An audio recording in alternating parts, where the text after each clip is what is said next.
whereby we when you're out of a body, there's no time. It's the eternal now. So it's 1 second. 83 years of Nancy's life is 1 second to Nancy the light being, or to me the light being. And I merged into the source, and as I was merging through, it's kind of like, your vibration's rising, so it's kind of like through layers. I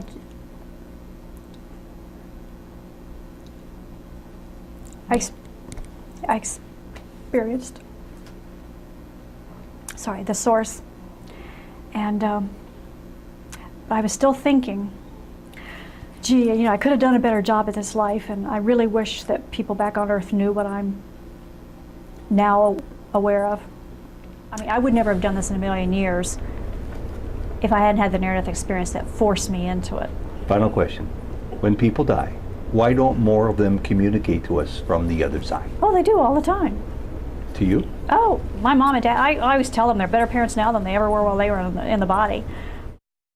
Welcome to Sojourns, spiritual interviews with people from around the world. From Ohio, the near-death experience of Columbus lawyer Nancy Dennison, and how that moment opened the door for her to abundant universal knowledge. This interview was recorded in Columbus, Ohio in July of 2008. The point is to realize that you can observe your own thinking. You can stand back, just all of a sudden it's there, or you can feel like you're connected to source and observe what's going on in your mind. I believe that the creative ways that you are getting information, like through color, the ability to... Nancy, I want to talk about your beyond death or near-death experience so that we can learn about it as much as possible. I prefer that you just give us a synopsis from a chronological viewpoint of what the events were that led up to, and then the events of your beyond death or near-death experience. The one event that led up to it was I was at the James Cancer Hospital for an excisional biopsy of my right breast, and because I didn't have a lump that could be felt, I had calcium deposits. The only way the surgeon would know where to cut was by use of a mammogram, which would show the calcium deposits on film. So there's a procedure called a needle localization procedure that a radiologist performs, where the radiologist sticks a needle in to the area that the surgeon's supposed to cut around, and then pulls the needle out and leaves a wire in place. So that's the marker. It was in the course of, I think we went through that whole process twice. The second time, after the radiologist and the technician left to get the 8th set of mammogram films developed, right after they left, I did too. I was just sitting there in a chair, and I knew I was going to pass out or faint or something. And I tried to yell for somebody. Once I realized I couldn't do it, I just went with it. I went into the light, as all near-death experiencers do. I spent a lot of time in the light, just having knowledge deposited into my mind. I call them knowings. I briefly saw my physical body back in the mammography room below me. I knew at that point that I was dead. It had not occurred to me before then. I spent a little bit of time manifesting physical reality and understanding, in fact, manifest what humans experience as physical reality. I then met 5 beings of light who were my dearest friends, and I recognized them. And they said to me that they ran ahead of the rest of us to welcome me home. And I understood at the point that they said the rest of us, that they meant the source, because all of us are one being within source. I also understood at that point that that's where I had been prior to this incarnation into this body. I had completed all my incarnations into physical form. I had evolved my way back to the source. I had dissolved into the source, and I no longer existed as a separate personality. But for some reason, when the source was asking for volunteers, for people to come here to help with this transition to the next epoch, I said, pick me, and here I am. Those 5 bodies of light, were those people you knew in this life? No, they were my, I guess people would call them a soul group. They were the entities who were thought of at the same time I was, and I had spent my eternal life with them. It sounds like they comforted and reassured you. Did they advise you? No. In fact, they didn't comfort or reassure me. What they wanted is they wanted the scoop. They wanted the story of my life. They wanted to see and live and experience what I had just experienced as Nancy, because they had not been in a physical body for ages and ages. So you were None of us on the had. incoming bus, and they wanted to take that bus and turn it around and go back out. It was a new movie on an island where there'd only been one movie for ages and ages. So they experienced my life, and while they were doing that, and it was during a life review, but it wasn't the kind of life review that other near-death experiencers get, because it wasn't for my benefit, it was for theirs. While they were doing that, I fused back into the rest of my energy. I got back all my eternal memories, all the hundreds and thousands of physical lives I had lived as all different kinds of beings. And I got the more complete access to universal knowledge. I'd been getting, downloads of what I call knowings all along. All along when? During my near-death experience. During this as soon as I got period of into the time. light. Okay. Yeah, as soon as I got into the light, I started getting the knowings. Time made no difference. It could have been 20 minutes, but it could have been 20 years. It didn't make any difference that way? My understanding is that I lived. I mean, I completely died. I was gone from this life, and I was living in what we call the afterlife and progressing through levels of evolution very quickly, because I'd done it all before, very quickly, just so I could get my vibration level up high enough that I could merge back into the source. Mm-hmm. And then my understanding is I would have dissolved into the source and been a separate personality no longer. Mm-hmm.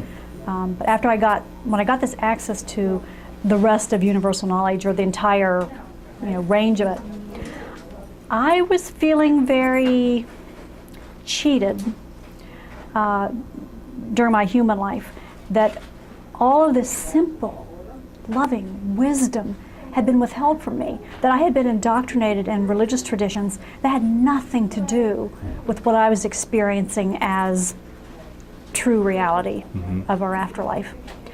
And so I asked universal knowledge, what's the purpose of religion, in human life? And in response to that, I saw kind of like a documentary of the entire history of the planet Earth. After seeing that, I was becoming more and more distraught with the level of information that is routinely available to people while they're in human bodies, and how unfair it was that they didn't know the simple truth as I saw it during my near-death experience. So as I was still on the train, progressing back to the source. After seeing the documentary, the next level of evolution after what we call heaven is you continue to live, but without any kind of beingness to you. It's just an entirely mental existence. So I merged into my 5 light being friends. That's how you get experiences at that level. You don't physically have them yourself. You just borrow by virtual reality somebody else's. And I lived their multitudes of lives and experienced their emotions and their thoughts and everything as them. Then the 6 of us formed a cohesive being of 6, and I experienced oneness out of 6. And then we moved into the source, and I merged into the source. And as I was merging through, it's kind of like your vibrations rising, so it's kind of like through layers. I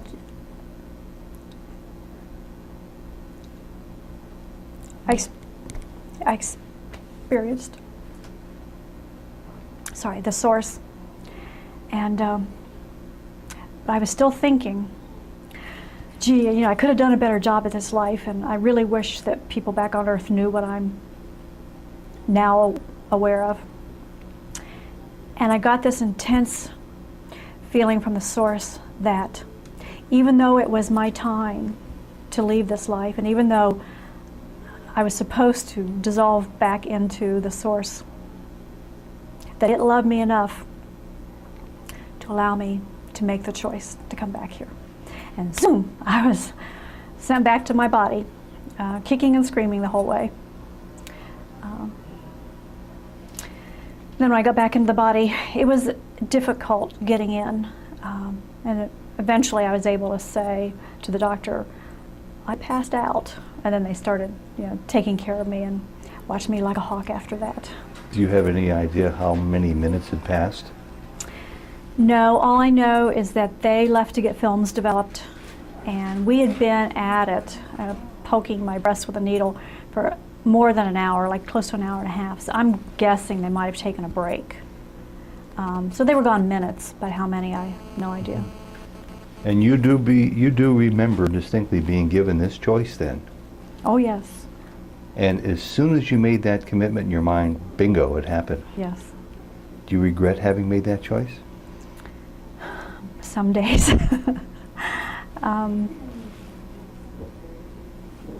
No, I still believe in the mission. I have to confess that I've tried to leave. I mean, not that I tried to commit suicide, but I have been ill. It's been physically demanding being back here. It's been grueling. And there have been opportunities where I could have died, or I could have left the body. The body, I think, would have recuperated. And I was, once again, given a choice. Do you want to come home, or do you want to stay? And curious being that we all are, I said, oh, I want to see what's going to happen, you know. So here I am. You seemed to hit an emotional wall when you started to explain the initial experience of confronting what you call Source. And I felt your hesitation. I saw your tears. Can you put more words to it in an effort to explain at a deeper level what that was like? Oh gosh. There are no human words for it. It was the most profound, touching, humbling, exalting, loving experience. It's equal parts awe and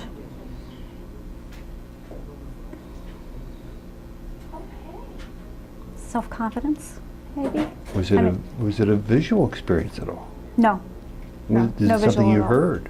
No. Was it what we'd call a heartfelt experience? No. A feeling of love? Yes, that. But it was a feeling of merging into God, what I'd always thought of as God. And yet you volunteered to return away from that. You know, Ted, it wasn't like I said, well, I want to go back. It was more, see, your life is directed by focus when you're in the afterlife. Whatever you turn your attention and intention to, you experience. And I had turned my attention to people on earth and how unfair I felt it was for the truth to be withheld from them.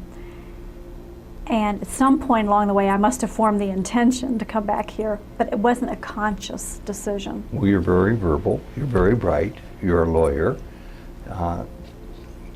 you're a writer.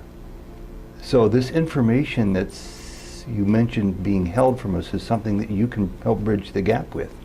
And you can bring people this information that they don't otherwise have access to. And you describe it in your book, and other times I've talked to you, as information that's been, to use the word downloaded, given you. Did that downloading occur in that period you were in this state, or since you returned from that state? All while I was in the light. It all came to me then. And I have the feeling that if you were to spread it out on a piece of, on a table, single space pages of information, it would go on forever. That there was more information that was downloaded to you than would make sense, it seems, to humans in the time allotted for you during that time when you were in that other state. Yes. My understanding and what I've read from other near-death experiencers is that you get all of the knowledge in your mind all at once. You know, all you have to do to be consciously aware of it is turn your focus toward it. So it's the true sensation of omniscience. So you've been talking about this and writing about this for all these years now. Well, actually, I guess I started writing the first book in 1995. All these years. But then I just wrote down the physical things that happened to me because I wanted a doctor to tell me, you know, what had happened to me. They were telling me I was hallucinating, and I wrote, you know, a whole bunch of pages of it, just the chronology because I wanted confirmation that I wasn't hallucinating. But then I didn't start getting the downloads of the rest of the memories until 2001. I was ill for a year and couldn't work. And I got to a point where I literally couldn't think. I mean, the voice in my head just stopped. And I kind of wondered for a while if I was crazy. But then what started coming was the memories. I began reliving my near-death experience, my afterlife experience, and remembering. That's what I'm getting at. How are you so certain that it wasn't a case of having this near-death experience where there was information downloaded to you, but then since that door was open, there were more downloads since you've come back year after year since then? It sounds like you're saying this is all information that came in that compacted time that was downloaded to you, and you're now just still sifting through it all, making sense and writing it down. Well, like we were just talking in class, I don't sift through it. When I've got a chapter coming for one of my books, I wake up usually like about 4:30, and all I know is there's a chapter and it's about X. Mm-hmm. And I wake up and I get up and I go to my laptop and I just start typing. But I have no idea what I'm going to type. Now, I will remember that I will have been back in my near-death experience before I woke up. Mm-hmm. Like I can specifically remember reliving the life review portion of it, and I have visual memories of that. And I woke up while I was there, and I went, oh, I gotta get this on paper. But I don't process it at all. It's not a mental function. I'm not thinking about it. I'm not organizing it. I'm not thinking about what it means. I just sit down and type it out. And when I'm finished typing, I read it and go, oh. And I recognize it. You know, I recognize that I knew it at one time, but there's no way I could have come up with it. A couple of questions before we get into some questions that I've extracted from much of what you've written about in your book, backwards, returning to our source for answers. And that is for anybody who might be seeing this for the first time, to flesh out some of your background. You were a lawyer, a partner in a firm, and since this experience, your life has changed in that area and in other areas? Just about every area. You no longer work for the same firm? No, I was a partner in a 270-person law firm, and one of the life-changing things that happened for me during my afterlife experience was when I was learning the difference between human nature and or true spiritual nature. I saw what an animal I had been, and I mean that in the literal sense. I had dedicated my life to competitiveness, getting ahead, being a success, being the best lawyer that I could be, making a reputation for myself. I was after money because I was very insecure. You know, my father had died when I was 18, and from that day forward, I knew I had to take care of myself. Nobody else would. And that's the person that I was before I had this experience. After I came back, I mean, my whole world had been blown to pieces. You know, I mean, everything I thought I knew about myself, about life, about the afterlife, about religion, I mean, it was all gone.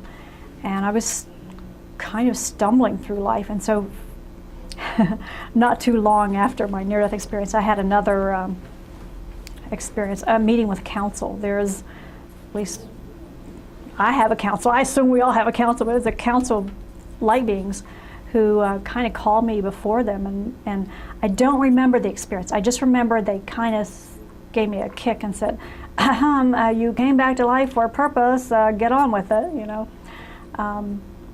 So at that point I realized I had to leave the firm because, I mean, I couldn't be exposing my poor law firm, my partners to what they would probably perceive as a flaky person out there, you know, delivering this message, you know, and mission in life. And also, I couldn't live in that environment anymore. I couldn't be that litigator. I couldn't be that money-grubbing, animal-driven person anymore. So I went out on my own. Most terrifying thing I'd ever done as a human being. I started a solo law practice, and bless them, all my clients came with me, except for two who had the good sense to stay with a bigger firm. And at first, I I was in hog heaven. You know, I was being the lawyer I wanted to be. I was providing the service I wanted to provide. But then after a while, I got back into that rat race thing. You know, I was working too many hours and spending too much time at the office. And so I've had quite a few slaps up the side of the head since I came back. You know. So it sounds like your life has changed Get you back on track. quite a few levels. Yes. You see life differently now than you did before? I have a very unique experience of life because I'm constantly aware of who and what I am, and my body is too. My body knows there are two of us in here, The two being, the human animal and me, and who's the me? what we would call soul, the being of light, the person that I truly am, my eternal being. So you're suggesting that we all live these two dimensions simultaneously, That's my understanding. and both Yes. are important, both are required? Not required, no. It's a choice to enter into a human and to share that human's life. You know, when you're an omniscient being who can manifest physical reality with just a thought, it's kind of a nice experience to come to the physical world and learn by rote, and to not know all the answers, and to experience physical sensations. I mean, during my afterlife experience, I was made keenly aware of the physical sensations that I had taken for granted. I mean, just simple things like the touch of skin. When you're a spiritual being, you have no ability to touch. And I miss food. I miss chocolate. I've said that a million times, but I was surprised that I missed chocolate. I mean, I'm in the afterlife. I'm in heaven, you know. Mm-hmm. I miss chocolate. So that wasn't enough reason to bring me back here, though. But yes, both beings are important. We are the guardian of the human animals we inhabit, and they are our closest, dearest friend. You sound like you're speaking from a sense of proprietorship for the soul self, referring to the animal self as something separate from who you are in your conscious mind. The understanding, the very first wave of knowings that I got when I was in the light, before anything else happened, was about the fact that humans they're manifestations, but they are beings in and of themselves without a soul.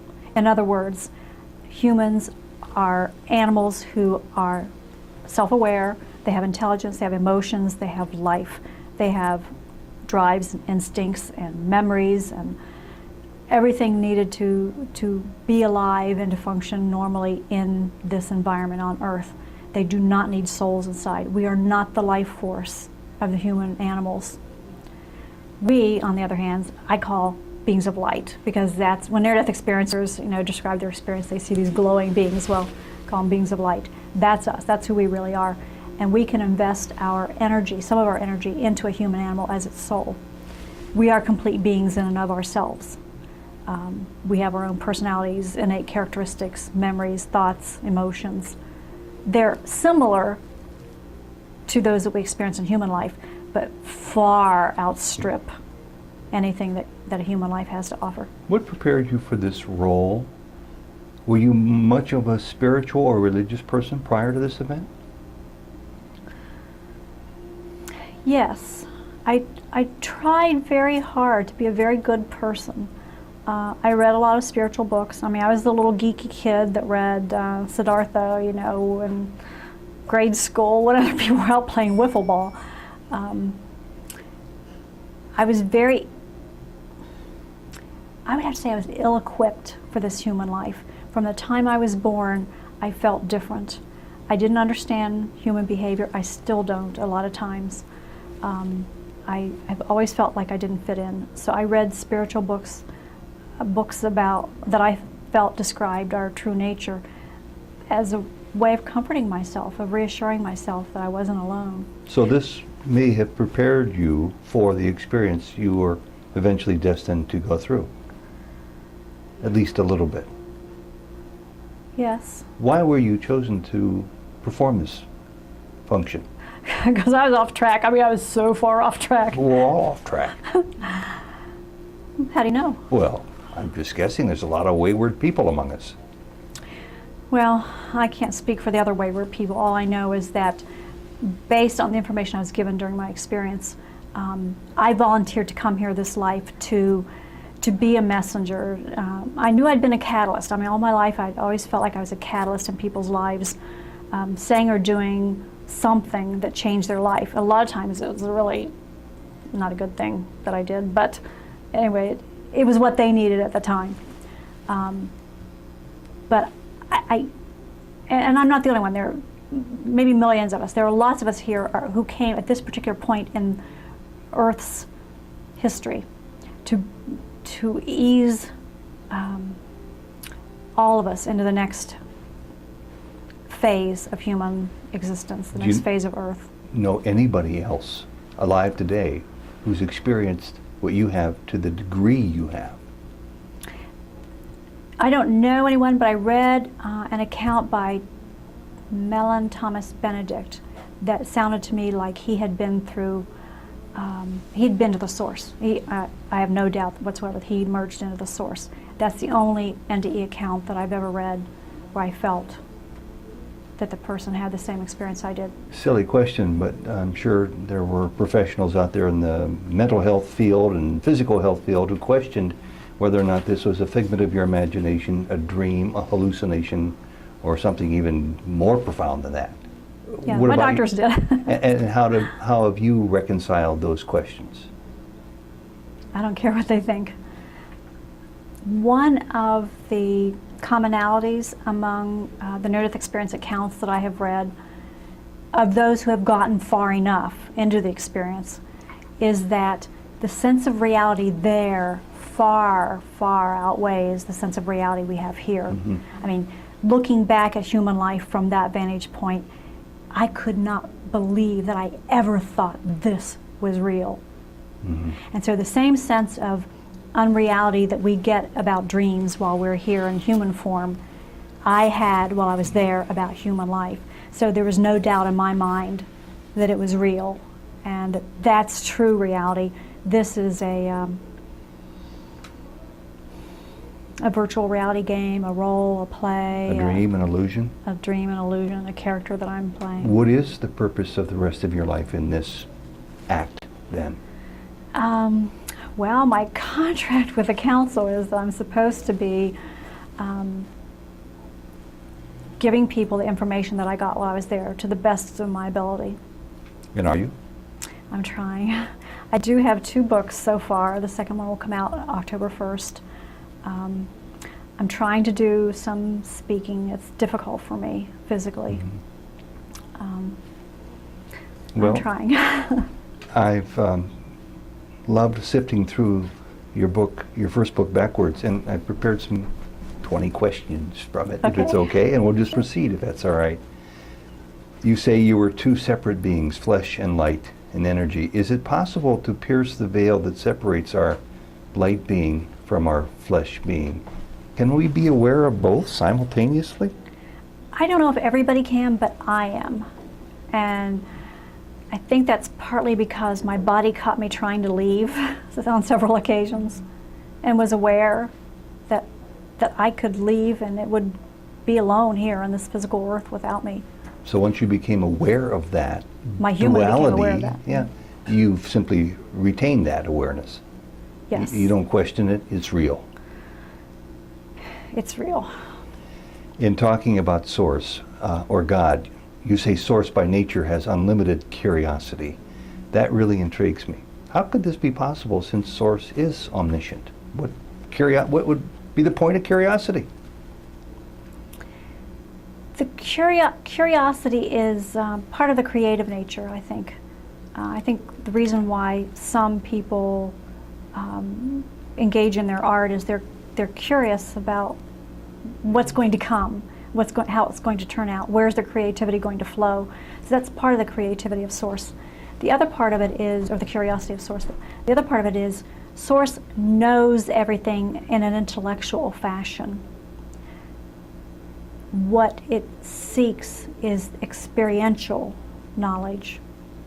Knowing what something is and how it feels are 2 different things. Mm-hmm. So that is the germ of its sense of curiosity then? Yes. And we satisfy that curiosity by getting those sensations for Source. You suggest that there is no separation between us and Source, or God, which is probably the word I would use. So does this make us then all God? Yes. Not a shard of the divine, not a light or a spark, but fully God. Fully God in the sense that we are the same stuff, the same energy, the same innate characteristics. I guess a human way of making a distinction would be we have a lower wattage. See, we're just one train of thought in Source's mind when there are 80 bazillion gazillion trains. You quote P. Raymond Stewart, a spiritual teacher you're fond of, as saying, every person in every form is but an idea in the mind of God. Does this mean we don't really exist in human form, that all of this is an illusion, as you alluded to a few seconds ago? We exist. We are not humans. Humans okay, are... explain that. We are, the way I understand it and can put it into human terminology is, we, when I say we, I mean the soul part of what we call a human being, is Source's actual self-awareness. I follow that. So we exist to the same degree the Source is self-aware. Humans and what we perceive as our physical universe is a manifestation. It's Source can turn its attention and intention to creating anything it wants. And that thing exists for so long as Source wants it to exist. But it's still a manifestation. It's not as real as Source's self-awareness or Source itself. And even though this life is an illusion, as you've said, you still talk about Source's curiosity as desiring experience of this illusion. Yes. That's just an illusion. It's an But issue it feels that real. it's an issue that Eastern spirituality talks about. The Course in Miracles, the great swamis of India talk about. It's not too well understood in the West because it's difficult. I think we might be doing ourselves a disservice by using the word illusion. Okay. Because this manifested universe is very real So what to are the characters okay. inhabiting it. It's a play. It's an act. Only from the higher levels of perspective.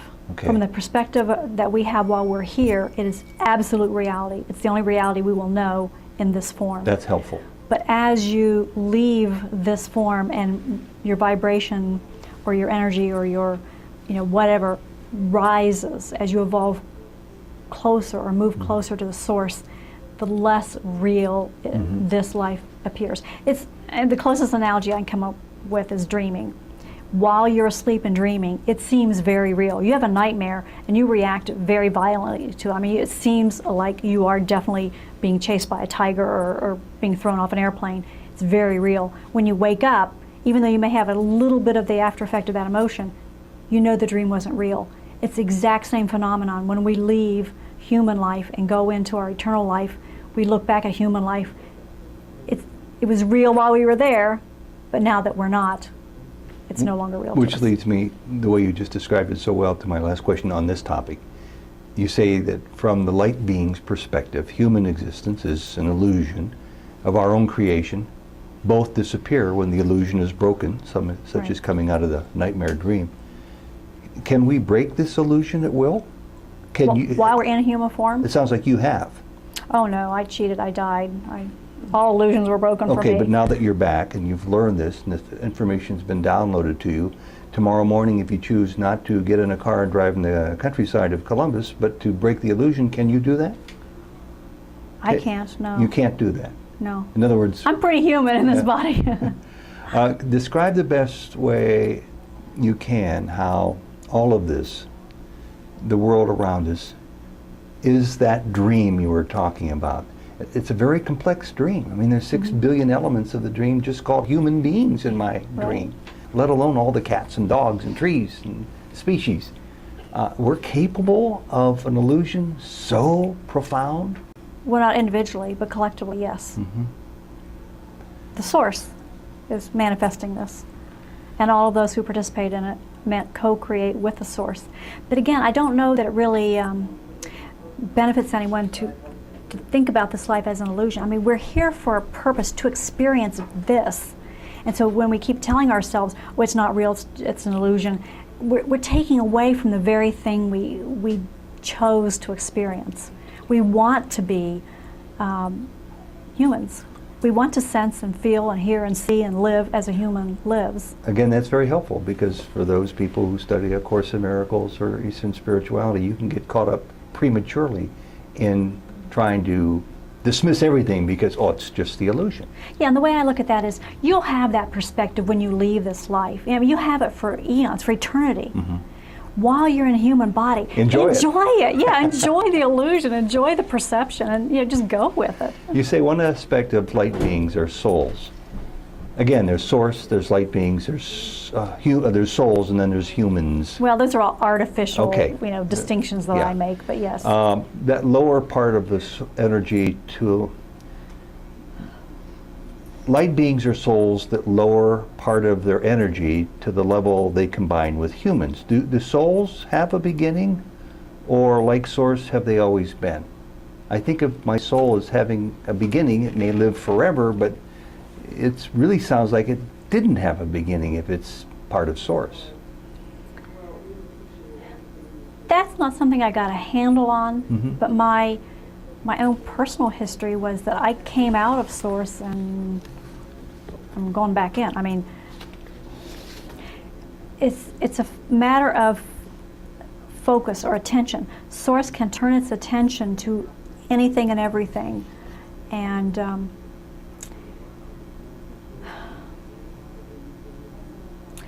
even though you're not concentrating on the fact that you, in 5th grade, ate an eraser for a lunch with your peanut butter sandwich, that thought's still in you somewhere. Mm-hmm. It's like that with source. Every one of us exists always and for all time when source has thought of us. But there was an initial thought. So there was a beginning. I don't believe there's an end, because once thought, you can't unthink somebody. Mm-hmm. It's there somewhere. Yeah, that's the best of my understanding of how it works. You say it is our human nature to return to source, regardless of what we do, meaning that there is no hell or no judgment. We're all going to get there. No right, no wrong. We all return to God because we are already God. Right. So are you really saying that any sentient being should be fearless because there's no thing to fear? There's no wrath of God or source or judgment or hell? There is no judgment. There is no punishment. There is no wrath of God, no hell, no downside to any of our behaviors. However, just like while we're in a human being, everything we experience feels and seems and is real. When you have your life review after you leave this life, and you're going through the process of basically upgrading your human perspective to divine perspective, in your life review, you will feel everything you ever did to another person. You will remember every moment of this human life, and everything you ever said or did or experienced, you will relive. So you live it twice. If you have been, and to the same degree that the other person did. So if you murder somebody, you will feel that murder and suffer the consequences that that person who died went through. So that's a pretty powerful incentive. I can't think of a more just or fitting consequence. But it is temporary. Did you have a full life review? Well, yes and no. I had one during my afterlife experience, but I didn't pay any attention to it because I was so enthralled with getting back all my memories. Mm-hmm. So while I was vaguely aware, and so you can multitask like crazy, in the afterlife. So I was vaguely aware of my light being friends living my life.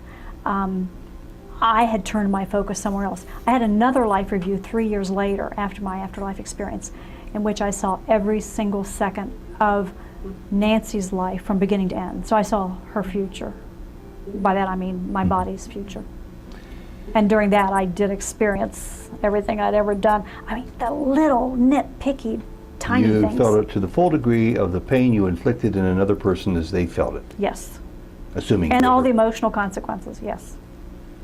You say every little nudge in the direction of source here in this world brings greater enlightenment. What are these nudges? Every little effort you make, every little meditation that results in the sense of God's within me? Yes. Can you go out and do 10 more nudges every day than you did the day before to bring you closer? Sometimes. But you have to remember we're in bodies that have very strong personalities, usually. And it's not always easy to get the human attention quieted down. So while you're in a human life, you can read books, those would be nudges, meditate, talk with other people. You can devote some of your time, your human time, to enlightenment.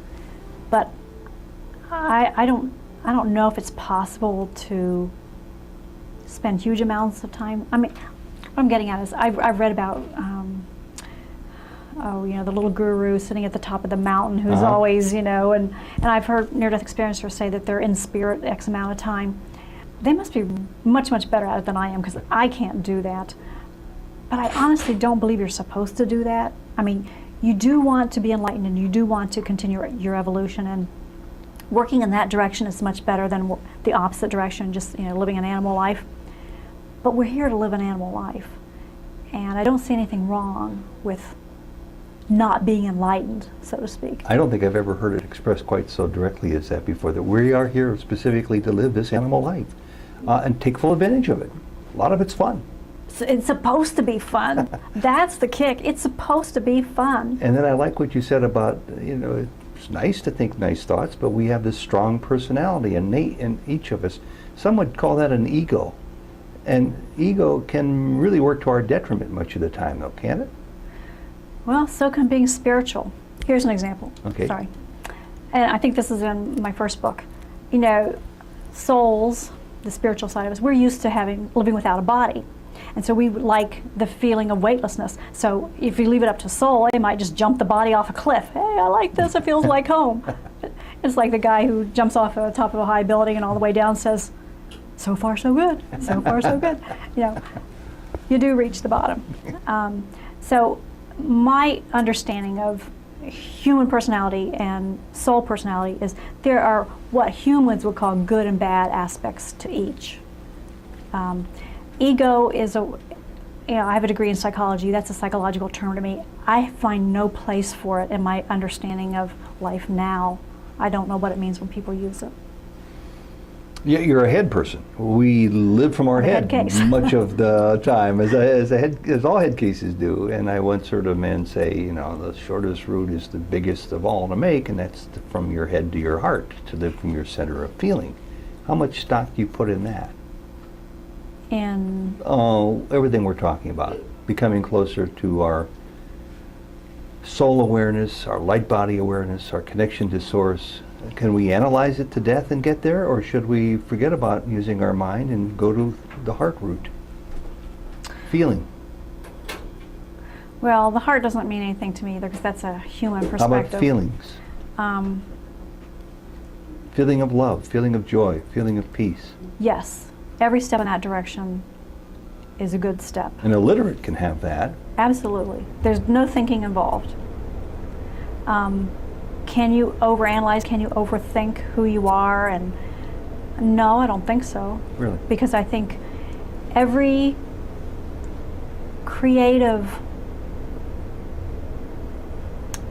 thought, for lack of a better word, every new idea, every new direction opens you up. It opens you up to receiving more from universal knowledge. It opens you up as a person. It opens you up to understanding others. So do I think that living a purely emotional life is the answer? No. Do I think living a purely intellectual life is the answer? No.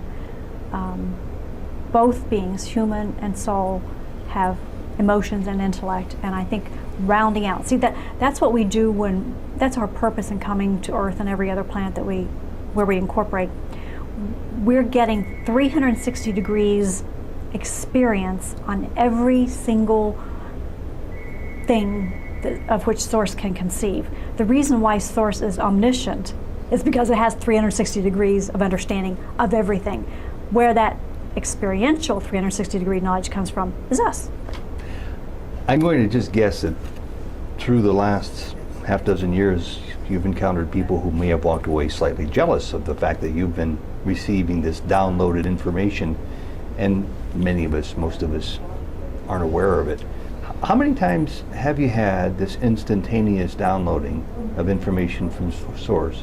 And can you do this now at will if you say to your soul self, okay, I think I understand all that I've been given, I'm ready for another volume? No, I wish I could. How many times have you received this?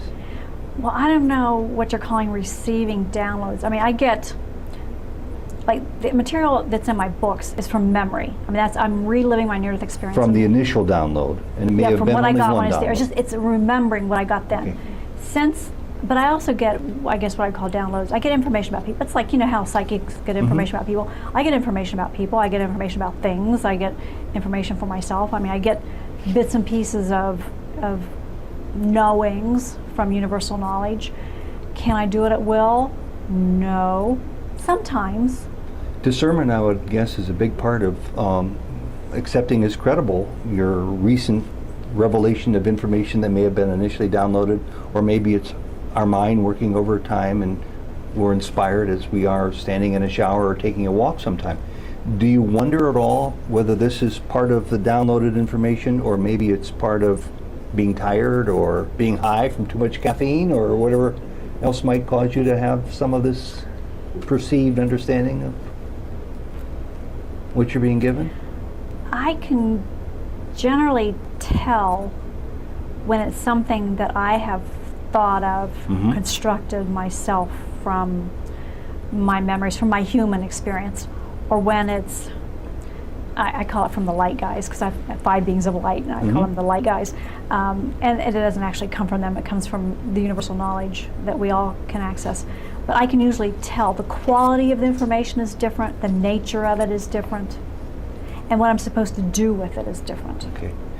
You say, according to source, all experiences are valuable in life, regardless of content. Then how can we try to explain to ourselves about those who suffer, those who lose a child, those who are born with depression or mental illness and don't seem to be able to climb out of that abyss? Well, that's kind of the whole point of unconditional love. It takes unconditional love to love a life like that. To choose a life where you know you're going to lose a child and love that human and love that child and love that situation enough to come and experience it. No judging. Unconditional means no judging. What we would call a life of suffering, a light being would call an interesting life. No judging. It's just what they ordered up before they came here. Yes. And you have to remember, see, when you're in a body, you may be spending like 83 years living through the trials and tribulations of human life.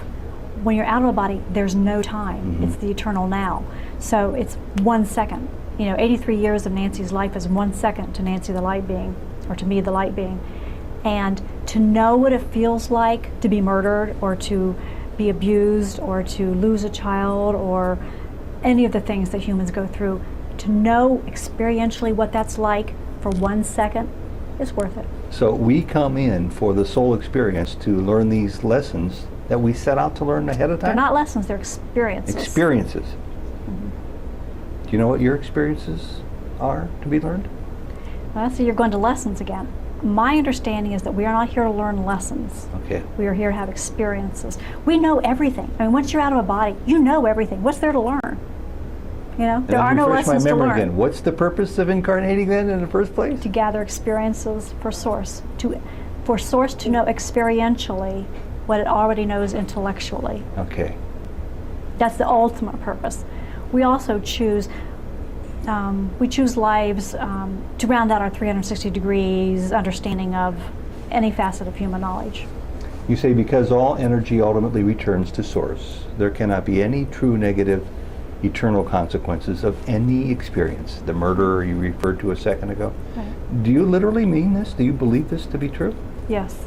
So no matter what anybody does, that's sort of preordained that they do it in order for that experience to grow them in a way that they're yearning to grow. It's not going to hurt them. It may seem to hurt them as that person's arrested and executed, but that's the experience they contracted to come in to learn from. That's the experience that they decided to have during this human life. I can't say that it won't hurt them. There are no eternal consequences, but they will suffer, but not only in the temporal, time frame that they're in that human life. You carry those emotional scars for eternity until you resolve them. So if you murder somebody in this life, you will have that. Maybe in the body you don't regret it, or you don't feel guilt, or if you're a sociopath it doesn't impact you. But once you get out and you get into that perspective of unconditional love and you look at what you have done to another being, it will eat you up, and it will continue to eat you up until you resolve that emotional pain in your eternal personality and it's through other lives. Destined to literally eat you up when you go through your full past life review and go through that again. But that goes like that too. Everything's just 1 second in the afterlife. You just hold your breath and you're through that. You say good, bad, and evil. I know. Good, bad, and evil, entirely human judgments based in fear. Is there no bad? No evil? Humans have bad, humans have evil. How about fear? Oh, humans have lots of fear. And with your insights now, greater than the average bear, have you been able to overcome your fear? Oh, of course not. Why would you? But you've experienced right now, what almost nobody else living has experienced. You've experienced the awareness that there's nothing to be fearful of, because at the end of the line, when the bus stops, you get off into total bliss. There's nothing to be feared eternally or ultimately, but you've put me in front of a camera like this and I'm quaking in my boots. There are lots of things that humans fear with good reason. It's built in, it's innate nature. And the fact that that I've had experiences that show me that I can get out of body, that I don't have to feel these things, that there's no ultimate consequences, that I'm part of Source. Knowing all that doesn't take away from the fact that I'm in this human body and I experience what she does. And when she's fearful, I feel it too. And I can try to comfort her and I do the best I can, but I can't take that innate nature away from her and say, well, that's not valid, I'm not going to experience that because I don't want to. Where does reincarnation factor into all this? Well, we reincarnate over and over and over and over. With new sets of lessons or experiences that we want to have. Yes, like say for example, back to our murder. If one life, your goal was to say, hey, what does it feel like to be murdered? Somewhere along the line, you will experience all aspects of murder. You will be the wife of the murder victim. You will be the husband of the murder victim. You will be the child, the parent, the grandparent, the son, the doctor, the employer. Then you'll go around the other side and you'll be the murderer, and you'll have in a life where you've got every relationship to the murderer. You're the person punishing the murderer, the executioner, or the policeman. You will get literally 360 degrees experience of that one human behavior. Interesting. Back to the murderer for a second. You say the afterlife does not hold any negative experiences. So the murderer in the afterlife, aware that what he did in his life was horrendous, doesn't bother that entity, that soul, that light being in the afterlife. That history that they're aware of. During the life review, yes. But beyond that. Otherwise, see, when you're at that level of perception, of that level of awareness, there's no judgment. So you're not looking at that behavior and saying, oh, you bad boy, you shouldn't have murdered. There's no judgment. It's more like, oh, well, that's how that feels. Now I wonder what it would feel like to do it just a little bit differently this way. I'm serious. I was raised Catholic to believe my faith was the one true religion, and you say there is no one true religion. What should we take from this as people struggle to understand where they are vis-a-vis with their own faith or spiritual tradition that they're raised in? Should they abandon them? Should they just look more broadly for all the good that comes from other faiths, or is there something else they should do? Well, I was raised Catholic too, and I was a good little Catholic girl. I had the little altar in my room and everything, I guess when I say there's no one true religion, I'm thinking in terms of dogma. That the religions out there, there's not one that, as far as I know, hits all the high points of the truth as I understand it. Should a person abandon their religion? No. Should they look at it critically? Yes. Look at the elements of what you have been taught, what you believe, and see, is it unconditional love that you're being shown, or is it fear? If you're in a religion that tries to control you through fear, my perception is that's a human-based religion. It's not a source-based one. I use the word God, you use the word in your book source. Who is God? Who is source? It's more like, what is source? Hmm? So far as I know, what we call a being of God, that persona, isn't anything like what I was raised to believe. There is no person God. Hmm. The source into which I merged is more like electricity than gray-haired, white-bearded old man. Benevolent, loving, Absolutely. all-caring? Source is the characteristics that I remember. Extremely curious, unconditionally loving, kind of childlike, what we would call childlike from a human perspective in that regard, in the curiosity and the unconditionally loving sense. Creative, intelligent. You use that word curious again. It's just really hard for me to see a supreme being, the omniscient one, the source, curious about anything. The source is not the only one. The source is one of a race or a something of similar beings. Wait a minute, we never talked about this before. Well, How I'm many, letting it all hang out today, Ted. how many gods are there? I don't know. I just know that when I was merged into it, I could tell it was part of a larger being, like I am a part of it. Wow. And that it's a youngish version of whatever type of being this is, or whatever type of entity this is. And that this universe is the universe created by our God, our source. There are other universes. And that reminds me, one thing, I'm going to put it in my second book that I remember just the other day. During my life review, I didn't see other parallel lives. Before my near-death experience, I kind of believed that, it didn't matter what choice you make in this life because you'll be living the same choices, in a parallel life. And that's how you get your 360 degrees of experience. During my life review, I saw one physical life, this timeline here. Before I leave this source figure that now is plural rather than singular, any other little... No, our source is still singular. No, but, Multiple, but but beyond singular. our source are other sources. There's something, yeah. I mean, that requires a whole new day's preparation to come up with questions about that. Is there anything else you can share, racking your brain to come up with little tidbits about the source you're familiar with that you haven't already shared? Childlike, curious, loving, benevolent. I've heard people talk about God being forgiving. The source that I experienced, I wouldn't say forgiving fits, because there's no judgment. There cannot be a forgiveness if there's been no transgression.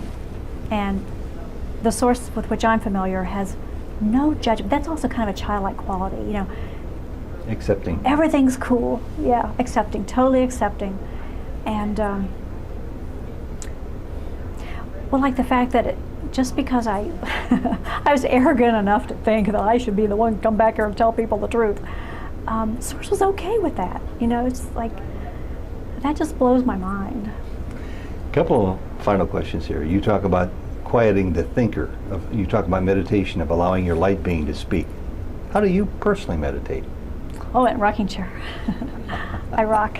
How do you quiet the 15-lane busy highway of continuous thoughts? I'm kind of used to it, and I live a very quiet life.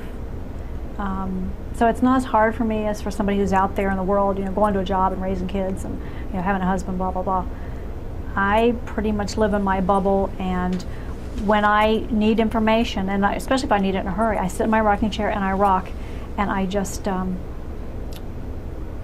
quiet my mind, just let Do you, go. do you use a formula, a mantra? Do you use an image that you focus on? Some people use a candle. No, and I can't always do it. I mean, sometimes I just can't keep the thoughts out. I just try to keep the thoughts out. And if I need a specific answer to a specific question, I'll say, I need information about X, and I form that intention.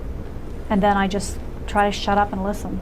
How do the others in your life see you now that you've been through all these experiences? Family, friends, former coworkers? They're kind enough not to tell me. They're kind enough not to tell you. Yeah. Do you hang out with anybody from your previous period of life? No, but I think that's because, well, I left the firm. I mean, most of my friends were at my firm. When I left the firm, they kind of looked at that as a betrayal. And so those, hurt feelings kind of kept us from communicating for a long time. So those just kind of fell by the wayside. My family and I think, are much closer, but it took a long time. They saw me as broken for quite a long time. Did they understand anything that you were talking about that you've shared here with us today? I don't think I even told them. I don't think I told them much. But I have found since my experience that I can relate best to other near-death experiencers. And what about people who necessarily might not be part of that circle of people with that unique experience, but maybe on profound spiritual path, people who are really trying hard? Those are the friendships that I form. I look for people like that. But I've also learned that everyone has such a beauty to them. I mean, maybe they don't have the full range of everything that I would need in a friendship or in a spouse or whatever, from a human relationship standpoint. But everyone has such an intense beauty about them in some facet. And I can see people's souls. So I see that beauty shining through.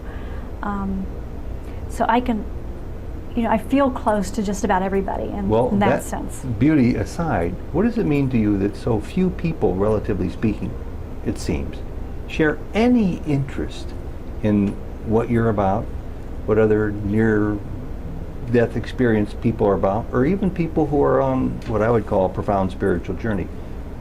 Why are so many people disinterested? I don't know. You'd have to ask them.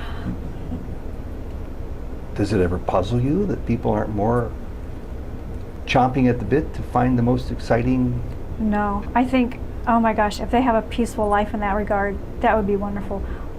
My 58 years in this body, all I've ever really wanted was not to be as aware as I am. I would love to be ignorant sometimes. You don't view this as a precious gift, grace, blessing of the highest order? No, I view it as that's the way we all are when we're out of a body, and I'd just as soon be just a little human being while I'm in this body. Among the few last issues, one of free will. How about the ability to change our thoughts? Is that free will? Do you believe we have free will? Some people postulate we have no free will. Oh, absolute free will. I mean, the source, I wanted to come back here and so I said, okay, fine. I mean, what greater demonstration of free will could there be? We have absolute free will. We work in conjunction with others. I mean, we co-create our lives with those around us. So, and we're not, as spiritual beings, going to tromp on somebody else's goal or their path or whatever. So our free will leads us to be cooperative and to be collaborative. Why have there been so few signs from beyond our human life?